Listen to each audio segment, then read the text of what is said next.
Hoi almal, ek is Tanel en ek groet julle in die wonderlike naam van Jesus Christus. Vandag wil ek weer eens 'n wonderlike getuienis met julle deel. Natuurlik, die doel daarvan is om al die eer en heerlikheid aan God te gee wat hom toekom en natuurlik om julle te bemoedig. Miskien sit jy ook in 'n soortgelyke situasie en jy verstaan nie altyd wat aangaan nie en hoekom dinge gebeur soos wat dit gebeur nie.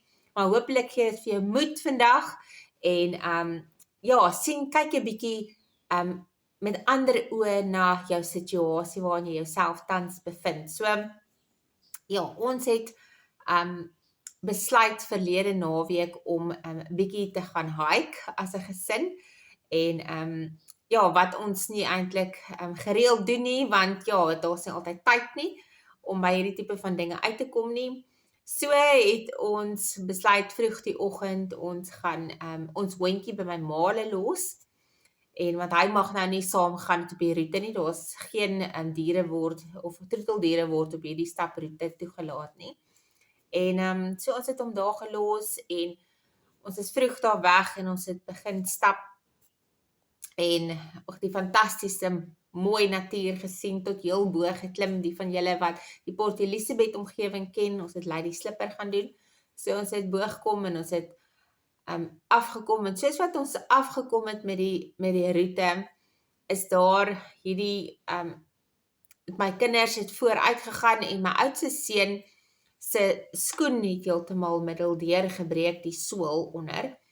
En dit was vir hom baie moeilik, hy moes kort sit en jy weet, probeer ander planne maak, want ons is nog 'n hele, dit was omtrent, ons het net begin van die berg afgaan, van bo af onder toe, so daar was nog 'n hele goeie uur of wat af onder toe. So het ons toe, maar so stadig aan het hy, maar kort moes hy sit en hierdie skoen herstel. Baie frustrerend gewees vir hom, het was glad nie lekker nie, en dan natuurlik was dit splinter nuwe skoene wat hy aangetrek het vir die heel eerste keer. Ons het al 'n paar maande terug het ons hierdie stapskoene gekoop, maar soos ek sê, ons het nog nie die geleentheid gekry om hulle te kon gebruik nie. En so hy was regtig nie baie beïndruk met die nuwe skoene wat ook nog gebreek het nie.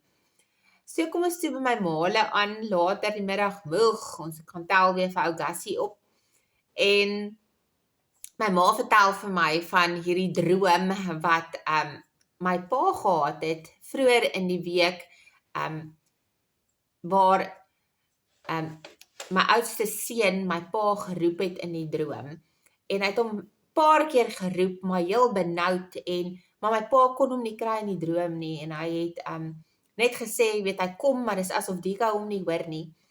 En heel op die einde van die droom het my jongste seun toe gesê vir Dika, nee, oupa is op pad, en dit was toe nou wat hy gedroom het.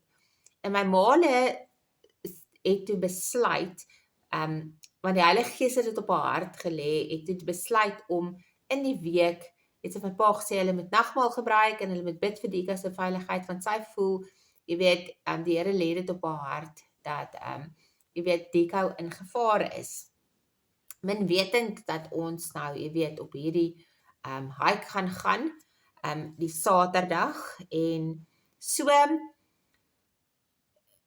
sit ek nou nie 2 en 2 by mekaar op haar stadium nie, want ons is lekker moeg geloop, en ons wil net by die huis kom, en later begin die Here toe met my praat, en hy begin net vir my openbaar dat, en wys dat hy absoluut sy hand daar betrokke was. Weet, hy het vir Diko juis laat stil sit, sy skoen het gebreek, juis om hom van iets groter te beskerm, maar dit was nogal redelike rowwe terrein, en as jy nie weet wat jy doen nie, en weet, seuns is maar aan die gang, en hulle is maar waaghalsig, wat 'n goeie ding is aan die een kant, jy weet, en as jy verkeerd trap, kan jy regtig val, en jy kan regtig lelik seer kry. En die Heilige Gees wys vir my hierdie toneel, hy speel dit so vir my af, weet hy regtig kon seer kry, en daar was 'n doel daarmee, jy weet, dat hy juist daar moet stop, kort waar hy moet stop, het was daar plekke wat, jy weet, hy kon val en lelik seer gekry het. En later die volgende dag die middag, sê ek vir my seun en ek roep almal bymekaar en ek sê van weet jy wat, jy was nou baie ongelukkig oor jou skoen wat nou gebreek het, maar kyk die groter prentjie, kyk waarvan het God jou beskerm. Ek sê op daardie stadium was jy dalk nou ongelukkig oor jou skoen wat stikkend is en dit het langer gevat en jy weet dit was 'n ongemaklike situasie, weet jy, sy voet was seer.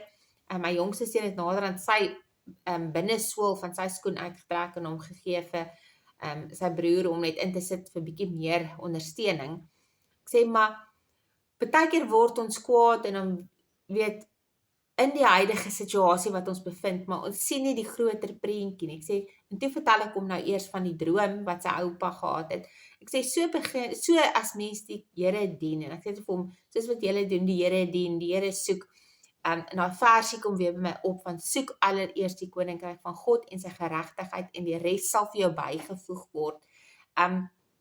Sê dan kyk God uit vir sy kinders. Hy sal alles ten goeie laat mee uitwerk vir die wat hom liefhet. Ek sê so kyk net hoe mooi het Jesus jou beskerm. Ek sê hy het selfs 'n droom vir jou oupa gegee en hulle het vir jou ingetree in die gees en hulle het vir jou gebid vir beskerming en kyk daar wat God gedoen het. Ek sê so jy moet nou vir Jesus gaan dankie sê dat hy ingegryp het. Al was dit nie 'n lekker situasie nie, al is jou skoen nou stikkend, maar hy het jou van iets groters gered. Ek sê so ons moet leer hier uit dat daar gebeur baie kere goed in ons lewe wat ons geen beheer oor het nie, maar ons kan nie die groter prentjie sien nie.